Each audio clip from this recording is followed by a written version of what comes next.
Okey, yang ni soalan tadi, soalan kamu. Okey, cari perubahan kecil bagi isi padu. So, isi padu yang berbentuk spera. So, 4/3 pi J kuasa 3. Oh, super good. Okey, so dia kata J bertambah. So, maksudnya del J. Belakang tolak depan. Dapat yang ni. Apa lagi saya boleh buat? First thing, dy dx. So, kalau kita buat di dj ya. Di dj. So, turunkan 3 ke depan. Dia jadi 4 pi J kuasa 2. So, del J itu macam mana kita nak cari? Bukan del J. Del I itu kita nak cari macam mana? Ini perubahan kecil. So, di dj darab dengan del J dapat del I. So, DIDJ kat sini, dia isi dengan 3. So, you ulang banyak latihan, you boleh dapat lah.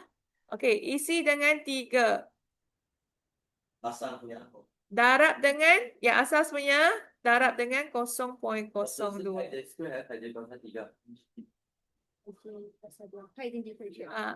Ya.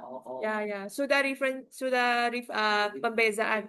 So, dapatkan jawapan. Okay. So, ini baru dapat markah. Kalau you buat macam ni, memang original dia macam ni. Kamu isi 3.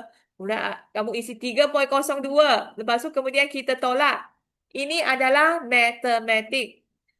Boleh dapat beza? Okay. Kalau sebenar kita buat macam ni, dapat terus. Yang ni kita macam matematik isi 3.